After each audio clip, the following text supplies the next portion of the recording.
Hello, everyone. Namaskara. Welcome back to my new mini vlog. And finally, I am uploading the vlog of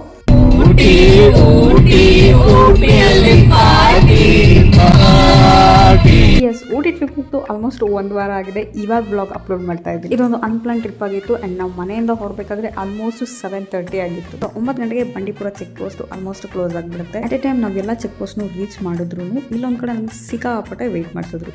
Y ಇದು ಊಟಿಗೆ entry ಆಗಬೇಕಾದ್ರೆ ಸಿಗೋ ಒಂದು gate ಆಗಿರುತ್ತೆ.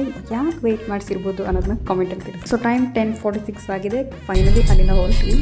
ಹೂವಿನಲ್ಲಿ ಹೆಣ್ಣಿನ ಅಂದ ನೋಡು, ಹೆಣ್ಣಿನಲ್ಲಿ ಸಂಗೀತ ಕೇಳಿ ನೋಡು. ನಾವು ಊಟಿಗೆ ಹೋಗ್ತಿದೀವಿ ಅಂತ ಸ್ಟೇಟಸ್ ಅಲ್ಲಿ ಸ್ಟೋರ್ಲಿ ಅಪ್ಡೇಟ್ ಮಾಡ್ಬೇಕಲ್ಲ, ಸೊ ಅದಕ್ಕೋಸ್ಕರ ಒಂದು ಸ್ನ್ಯಾಪ್ ಮಾಡ್ಕೊಂಡು ರೂಮಿಗೆ ರೀಚ್ ಆದ್ವಿ. ಸಿಕ್ಕಾಪಟ್ಟೆ ಲೇಟ್ ಆಗಿತ್ತು ಅಂಡ್ ರಾತ್ರಿ ಆಗಿರೋದ್ರಿಂದ ಚಳಿ ನೆಕ್ಸ್ಟ್ ಲೆವೆಲ್ ಅಲ್ಲಿ ಇತ್ತು. ರಾತ್ರಿ ಅಂತಲ್ಲ, ಬೆಳಗ್ಗೆನೂ ಅಷ್ಟೇ ಚಳಿ ಇರುತ್ತೆ, ಬಟ್ ನೈಟ್ ಅಂತೂ ಸಿಕ್ಕಾಪಟ್ಟೆ ಚಳಿ ಇತ್ತು. ನೈಟ್ ಬರೀ ಲೈಟ್ಸ್ ಮಾತ್ರ ಕಾಣಿಸ್ತಿತ್ತು. ಇವಾಗ ವ್ಯೂ ನೋಡಿ ಹೆಂಗಿದೆ. ಅಂಡ್ ಬೆಳಿಗ್ಗೆ ಬೇಗನೆ ಎದ್ದು ರೆಡಿ ಆಗಿ ಫಸ್ಟ್ ತಿಂಡಿ ತಿನ್ಬೇಕು. ಸಿಕ್ಕಾಪಟ್ಟೆ ಹಸುವಾಗ್ತಿತ್ತು. ಏನ್ ತಿನ್ಬೇಕು ಅಂತ ಕ್ಲಾರಿಟಿ ಇಲ್ಲ, ಬಟ್ ಎಲ್ಲ ಟೇಬಲ್ ಮೇಲೂ ಇದನ್ನ ನೋಡಿ ನನಗೂ ಸಿಕ್ಕಾಪಟ್ಟೆ ಟೆಂಪ್ಟ್. ನಾನು ದೋಸೆ ಆರ್ಡರ್ ಮಾಡ್ಕೊಂಡು ತಿನ್ಬಿಟ್ಟೆ ಅಂಡ್ ಎಲ್ಲರೂ ಬ್ರೇಕ್ಫಾಸ್ಟ್ ಆದ್ಮೇಲೆ ನಾವು ಹೋಗಿದ್ದು ದೊಡ್ಡ ಬೆಟ್ಟ ಪೀಕ್ಗೆ. ಹೋಗಿದ ತಕ್ಷಣ ಅಲ್ಲಿ ವೆದರ್ಗೆ ಬಿಸಿ ಬಿಸಿಯಾಗಿ ಏನಾದರೂ ತಿನ್ಬೇಕಂತ ಅನ್ಸುತ್ತೆ. ಅಲ್ಲಿಗೆ ಹೋದ ತಕ್ಷಣ ಒಂದು ಚಾಟ್ನ ಟ್ರೈ ಮಾಡಿದ್ವಿ. ಟಿಕೆಟ್ಗೋಸ್ಕರ ಗಂಟೆಗಟ್ಟಲೆ ವೇಟ್ ಮಾಡಬೇಕಾಯ್ತು. ಎಲ್ಲ ಕಡೆ ಫೋನ್ ಪೇ ವರ್ಕ್ ಆಗಲ್ಲ, ಕ್ಯಾಶ್ನ ಕ್ಯಾರಿ ಮಾಡಲೇಬೇಕು. ಅಂಡ್ ಅಲ್ಲಿ ಹೋಗಿದ ತಕ್ಷಣ ಅಲ್ಲಿ ವ್ಯೂ ನೋಡಿ ಕಳೆದೋಗ್ಬಿಟ್ಟೆ. ಹಾಗೆ ಒಂದೆರಡು ರೀಲ್ಸ್ ಮಾಡಿ ಅಲ್ಲಿಂದ ಹೊರಟಿದ್ದು